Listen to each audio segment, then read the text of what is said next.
Hey YouTube, this is Southern Pepper One, and this is my small shop. It's a little bit bigger on this side of this wall right here, but this is the main area that I spend a lot of time, the man cave. During the winter times, it gets cold back here. First of all, it's not totally insulated yet. Secondly, I have no heating system until I put this in.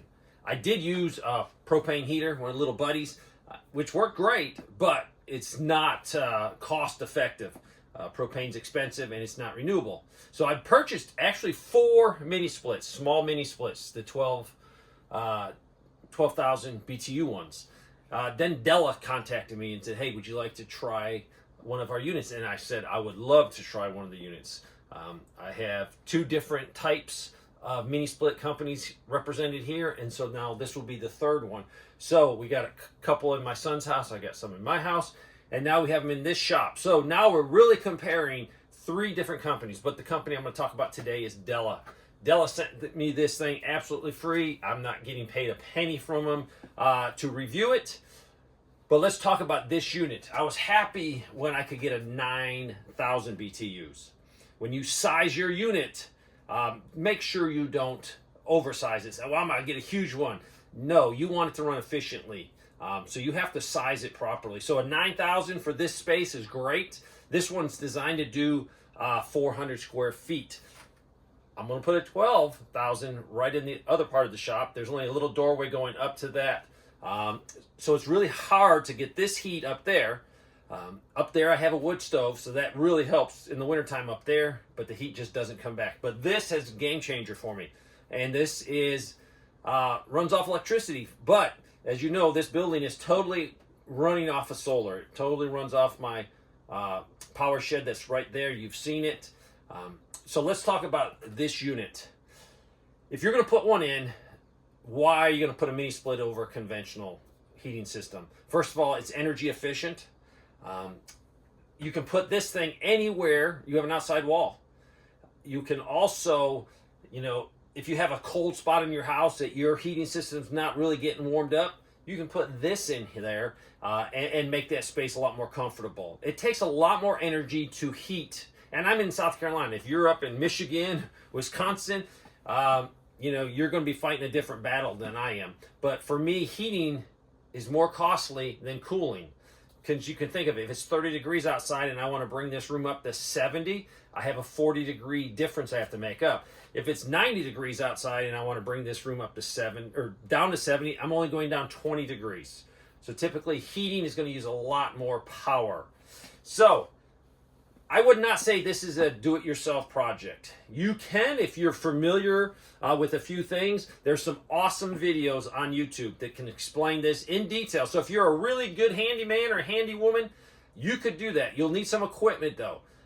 This unit comes with an outside unit that I'll show you in a little bit. It comes with an inside unit, and then it comes with all of your wiring and all of your line set. So you have to connect this with that. Our line sets are behind there. I'll include a little bit of footage so you can see what you have to work with. But my line set's in the wall. It comes down. And what we did was we built a little cavity right here. So the line sets run right outside the wall right there. So it's easy to get at them. We can unscrew this. We're going to go ahead and paint that. So it'll be a little bit harder with the paint on it. But we can unscrew this if we ever have to do any maintenance or check on it. But typically you do not. Put it in the wall, close it up, and you're good. So we have the lines run. Pretty self-explanatory. The unit's going to sit here, and the lines will run out to the outside unit. We're going to have to box this out. We were planning on going up through the rafters, but we only had a little over 16 feet, so we did not have enough of the line set. So that might be the only drawback is, you have to put it within the 16 feet of the line set or get a longer line set. So now we're going to insulate this, get it closed up so we can get this unit mounted. So the unit outside has to be 16 feet from this one. That's all they give you. Now you could add on to your line set. If you add on to the line set, you're going to have to add some refrigerant. So this is connected there, and I will show you that unit. Let's go look at it now. So here's the outside unit. This is the line set coming through the wall. Now this line set is 16 foot. I didn't need 16 foot. So we went ahead and cut it off, reflared the ends. If you're pretty good on handyman, you can do that. If not, you're definitely gonna need a professional installer to put this in. So we cut a bunch off because I didn't need it. If you can't cut it off, you just have to roll it up. I wanted a better look, so we cut it off. This is a disconnect you're gonna have with really any heating and air system, so we can disconnect the system.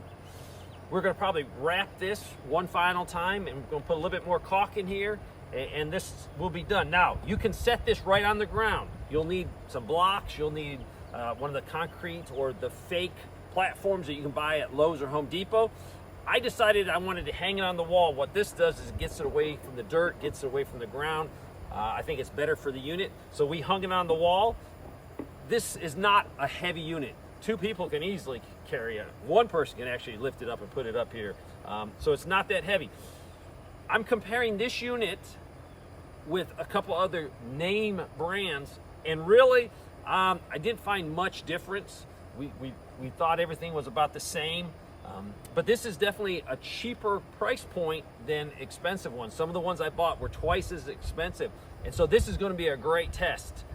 Very expensive one against this Dell that's more budget friendly. So this is the outside unit. Let's go back in and finish up. So what powers this unit? It definitely is powered by 115 volts. It only pulls max 13 amps. So that is why I can hook it up to some power boxes, and really any power box. Now, if you're using a power box, it's going to drain it quickly. And that depends if you're heating, if you're cooling, how much you have to work the system. But this particular one is hooked up to a transfer switch. So in this corner here, we have a transfer switch. So basically what you have is the ability, it's set on normal right now. Normal for me is my power shed. Normal for you would be grid power. Above it is called generator. And when I have generator, I mean the Opus or the UPUS. The reason I went with this one in here is because it has such a big battery, plus it has the extra battery. So I can run it a long time off of the solar. But next to, or the device next to it is just basically PV. So I have 5 200-watt panels on the roof that powers this UPUS to keep it topped off. So really this system is, for me, is very renewable. I'm just using sun to either heat or cool my shop, and that beats propane any day. It beats grid power any day. So you have to be careful between going from grid power or my power shed power and any type of big power box. Basically, you're going to turn your unit off, then you're going to wait till it stops, then you're going to turn it back on. You can see clearly that I have an extension cord here. And basically what it does is that runs power into that. So I can actually unplug it from this, plug it into any power box. I could plug it into a good quality generator and power this system through generator. So this for me is a prepper item. Look at your house. You might say, Dave, I can never put a wood stove in. I urge everyone, wood stove, wood is renewable, put a wood stove in. If you can't, think about maybe adding a mini split to one little part of your house. That way you could run this off a generator and keep warm or keep cool in one little area of your house. Instead of trying to heat and cool your whole house off grid or in an emergency situation, one mini split will do it. And this one will definitely do about 400 square feet. So pick a part of your house. And if you're handy, try the install. If you're not, you're going to have to hire someone to do this. So the system's been working flawlessly. I'm going to compare it to 2 big brand mini splits. This one's been in for over a month, way over a month. I have tried it on heating, and now the other day it got up to 80 degrees here, so I tried out the cooling. Everything is working great, and I was using less power to cool than to heat, so that's a big plus if you're down in the south, especially in people in Texas that are always asking, hey, I got to have a cold place because my wife has a medical issue, I have a medical issue. This could be that solution. So I get paid absolutely nothing. I'll put the link to this company. Right now on Amazon it's $649. They got a $100 off coupon. That brings it to $549.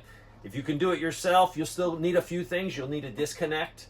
Always need a disconnect. You don't need all of this if you don't want to, but if you want to make it totally off-grid, this is what you're going to need. Thanks for watching.